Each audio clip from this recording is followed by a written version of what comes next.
Hello दोस्तों, Hindustan Unilever के quarter 3 के नतीजे आए हैं। 3 चीजों के बारे में वीडियो में हम डिस्कस करने वाले हैं। पहले तो नतीजों के बारे में, फिर ग्रोथ को लेकर क्या चैलेंजेस हैं, आउटलुक है उसके बारे में, और रॉयल्टी को लेकर क्या नया न्यूज है, क्या शॉकिंग है उसके बारे में। पहले नतीजे, कंपनी ने कैसा सेल्स किया है। 12,900 करोड़ का सेल्स था अगेन अक्टूबर से दिसंबर 2021 में, और इस बार लगभग 15,000 करोड़ को ये जो है टच कर रहा है अक्टूबर से दिसंबर 2022 में। 16% का ग्रोथ है।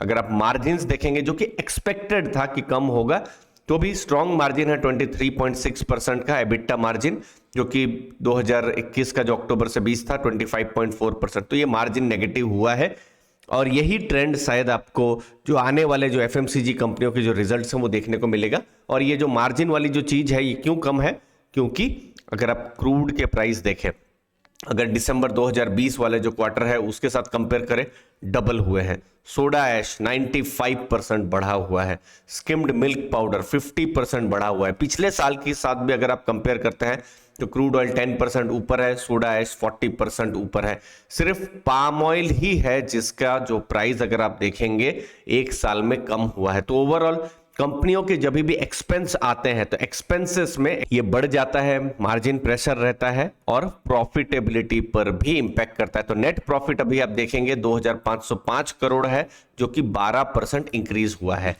नेक्स्ट क्या ट्रेंड है, अगर आप बिजनेस की बात करेंगे तो अर्बन एरिया और रूरल एरिया में बिल्कुल पेन दिखाई दे रहा है।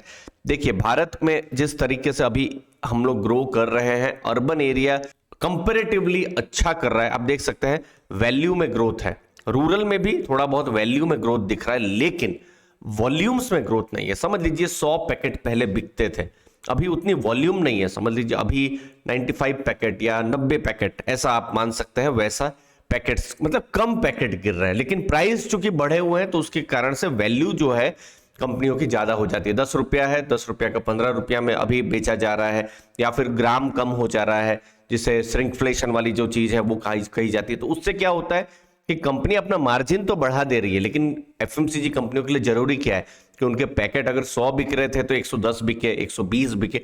वो अभी नहीं हो रहा है। उसे वॉल्यूम को अगर हम कहें, वो वॉल्यूम आप कह सकते हैं। तो वॉल्यूम रूरल एरिया में तो अभी भी पेन में है।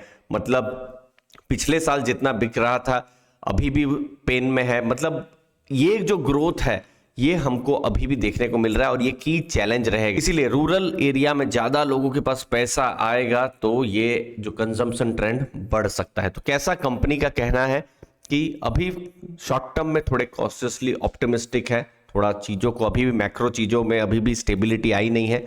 इन्फ्लेशन का जो सबसे खराब चीज थी वो हो चुकी है।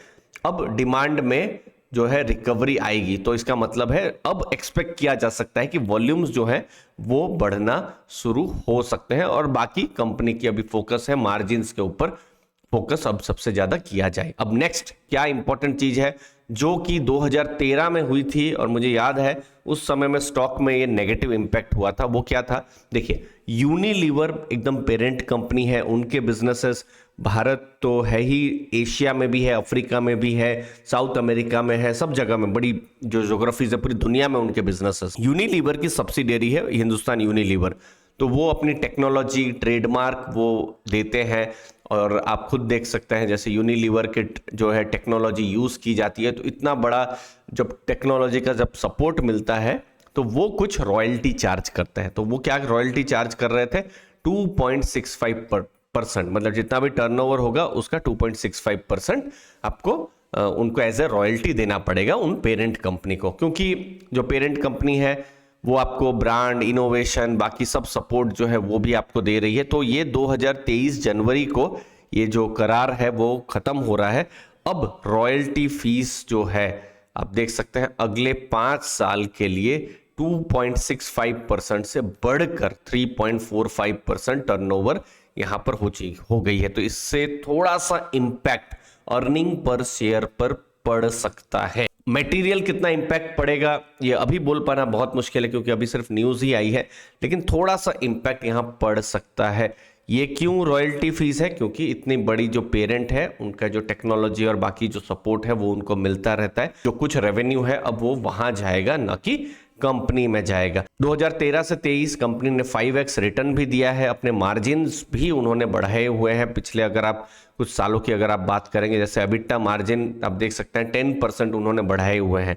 तो यही उम्मीद रहेगी कि ये बढ़ता रहे। बट अगर शॉर्ट टर्म की अगर आप बात करें तो ये बहुत ही पॉजिटिव न्यूज़ अभी नहीं है दोस्तों। तो मार्केट कैसे इसको रिएक्ट करेगी वो बहुत ही इंपॉर्टेंट रहेगा देखना।